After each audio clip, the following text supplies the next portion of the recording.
Belum lama ini Kementerian Pertahanan Indonesia menyinggung soal kapal selam Nagapasa Class. Kapal selam Nagapasa Class ini keluar dari pernyataan Kementerian Republik Indonesia saat mengumumkan alutsista lain yang akan Indonesia miliki.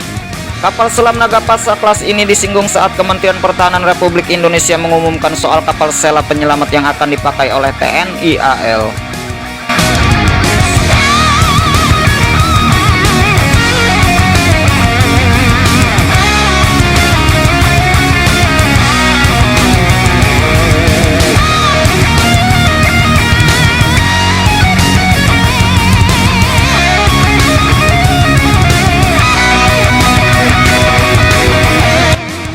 Kementerian Pertahanan Republik Indonesia mengatakan desainnya yang revolusioner memberikan keuntungan dibandingkan sistem lainnya dan memungkinkan evakuasi total seluruh awak dari kapal selam Nagapasa Class dalam operasi penyelamatan. Sungguh menarik, Kementerian Pertahanan Republik Indonesia itu menyinggung soal Nagapasa Class. Hal itu karena proyek pembangunan kapal selam itu dirumorkan telah batal.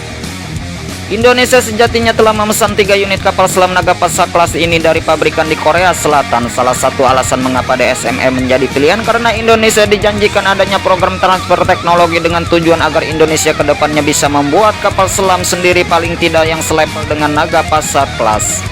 Pada awalnya kehadiran ketiga kapal selam ini diharapkan akan mendukung Indonesia untuk menciptakan stabilitas keamanan di kawasan serta menjadikan bumi pertiwi sebagai poros maritim dunia, karena pada dasarnya sangat sulit membuat pertahanan negara yang kuat tanpa ditopang dengan alutsista yang mumpuni.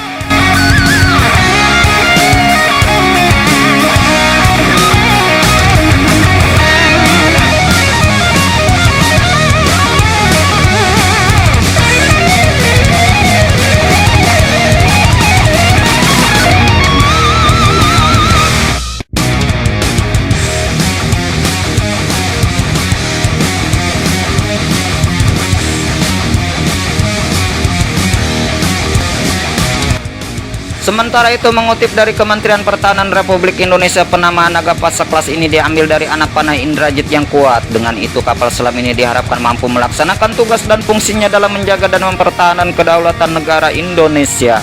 Namun proyek yang dimulai sejak 2019 ini sampai sekarang belum menemukan kejelasannya. Bahkan proyek mega besar ini dirumorkan telah terbengkalai dan belum menghasilkan apapun.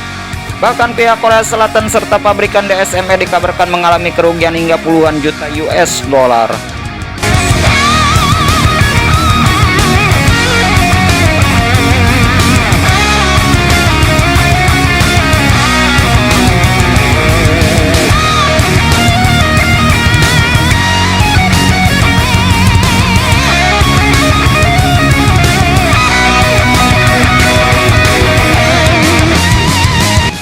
DSME menghadapi kerugian hingga 67 juta dolar setelah memesan komponen untuk 3 kapal selam Indonesia Thulles Defense Security Asia pada 12 Oktober 2022.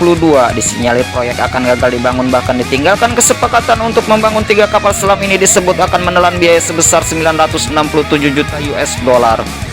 Tetapi menurut Naval News, Indonesia bahkan belum membayar uang muka sebesar 10% dari total biaya. DSME juga mengatakan bahwa Indonesia gagal menyerahkan letter of credit dalam kontrak ini. Letter of credit adalah mekanisme pembayaran yang dikeluarkan oleh bank, surat yang memberikan jaminan ekonomi kepada perusahaan yang mengekspor produk terang Defense Security Asia 15 November 2022. Dan benar saja kontrak tidak bisa dimulai sebelum Indonesia membayar uang muka itu atau paling tidak menyerahkan letter of credit. Pabrikan DSME sendiri sudah membeli beberapa komponen untuk kapal selamnya, yaitu motor penggerak. Motor penggerak ini baru bisa dipakai jika kapal selam selesai dibangun. Dengan tidak adanya wadah komponen ini, maka kapal selam itu bagai besi tidak terpakai. Setelah DSME membayar biaya ketiga motor penggerak tersebut, biaya yang harus ditanggung perusahaan akan terus bertambah karena harus membangun garasi untuk menyimpan komponen dan merawat komponen tersebut hingga bisa digunakan untuk keperluan lain, terang anggota parlemen dari Korea Selatan.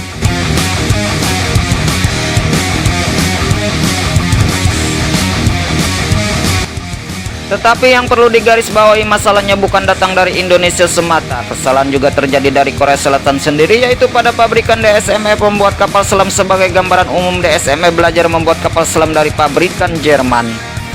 Keberhasilan HDW pabrikan Jerman itu membangun kapal selam canggih tidak perlu diragukan lagi. Pada akhirnya DSME memilih kapal selam U209 buatan HDW untuk mereka pelajari. Namun yang terjadi persoalan, HDW tidak pernah setuju jika DSME membuat kapal selam mirip dengan U209 dan mengekspornya.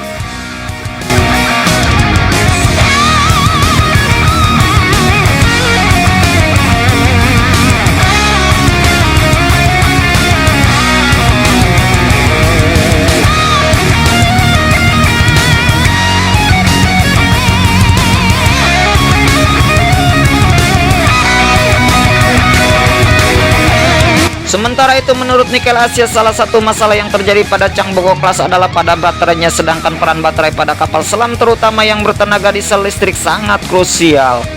Baterai itu berfungsi sebagai tenaga utama kapal selam selama mode menyelam, menggerakkan baling-baling dan perangkat-perangkat elektronik lainnya. Kapal selam dengan masalah baterai sama saja tidak layak operasional. Melihat masalah itu, Indonesia memang menunjukkan kurang puasnya terhadap kapal selam Korea Selatan itu. Sementara itu juga menurut Naval News, Indonesia memang kurang puas terhadap performa kapal selam Changbogo Class dan menolak membayar biaya awal.